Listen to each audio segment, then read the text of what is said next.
I went to the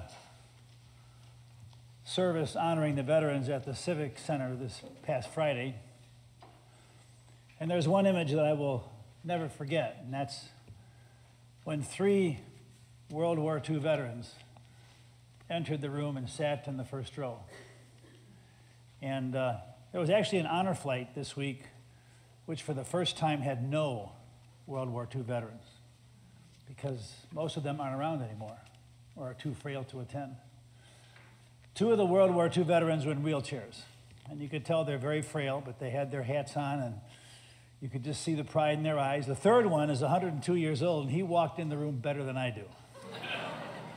And I went over and thanked them for their service, and when they were recognized at the beginning of the ceremony, the one who could hardly move, he just went like this. And you could just see the pride and the fact that after all these years, that they have not been forgotten. I was thinking a lot about our church during that service because, you know, we're far from perfect, and it kind of starts at the top with the guy's name who's on the sign.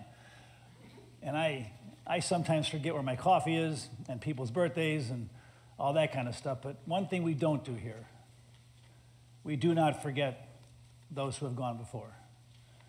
And that was obvious last Sunday at the All Saints service and the dinner, that the people that began this place 60 years ago, and most of them are no longer here, that they are as important to us today as they were back then, because they planted the seeds, just like those World War II veterans and the other people who have served our country.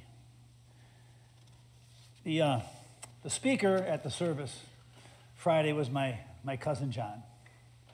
And John is a very proud Air Force pilot. He was shot down in Vietnam, was a prisoner of war for 6.5 years at the same place where John McCain was a prisoner.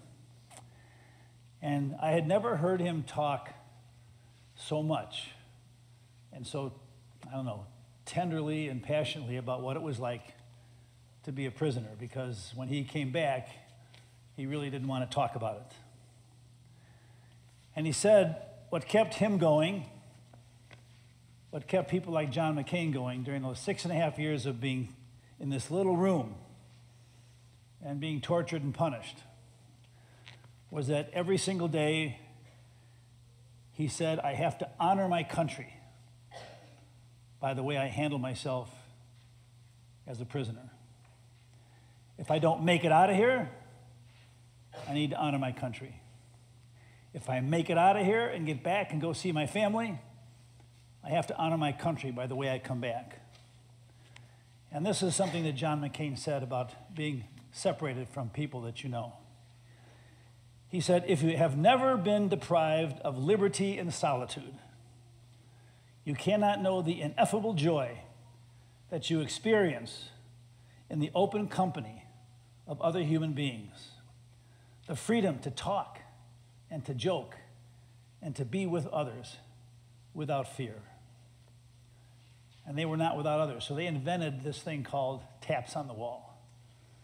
And it was kind of like a secret Morse code where they would communicate just by knocking on the wall so many times. And if they were caught doing that, they got punished even more. And when John came back, he wrote a book called Taps on the Wall, because they couldn't write anything down. So after 6.5 years, all his poetry, all his stories were in the very guts of who he was. And he knew every single word. And he said, if I wasn't going to come home, I'm going to die with honor. If I do come home, I will live with honor. Just think, like today, you know, I saw all of you talking to each other before the service. And afterwards, as we leave, we'll be chatting over in Charter Hall. And later today, you might be talking during the Bears game or the Bulls game tonight, or you'll be with family and friends. We can just talk and joke and be ourselves. And when that is taken away from you, you realize how precious the gift of freedom is. And to be cut off with that for 6.5 years, and yet every day being committed to living with honor, I'm not sure I could ever do that. But I realize that each one of us every day, we are called to live with honor. What is the best way to honor a veteran? The best way is to be the kind of person worth fighting for. Think about that every day. If I died tomorrow, would I have been the kind of person worth fighting for, like many of those veterans did? And you know, each one of us has a calling. I mean, I'm not sure any one of us has the perfect job. My guess is we don't have the perfect family. We probably don't have the perfect house. No matter who we are, where we are, how many gifts we think we have or have not. Every day we are called to honor who we are, what we do, and those around us. And that is our sacred calling. At the end of the speech, I could tell my brother John doesn't exactly get choked up, but he got kind of quiet. And he said, the only way we survived for 6.5 years was every day we kept on marching. And so John, when he was speaking, he started doing this, you know. He said, every day we had to march. And in that marching, we knew that the good Lord was with us in our deepest and loneliest moments. And I thought to myself, if he can march like that for 6.5 years in a prison camp, my God, I can march every day in my life, in my work. Every day I can march up the sidewalk to the church and turn the key and give this place my very best shot. You can march every day in your wheelchair. You can march every day in your walker. You can march every day at assisted living. You can march every day to the office. You can march your way through the pandemic. You can march your way through bad luck and good luck and everything in between. But the key is to keep on marching. And the good news is that the good Lord, however we may refer to the good Lord, marches with us and walks with us. It might have been kind of ironic, but I came back to the church after the service and I got the mail, and there was an envelope which was kind of beat up, and you could barely read the address of the church and my name and the church's name on it. And I opened it up, and it took me like 5 or 6 minutes just to decipher this very short note.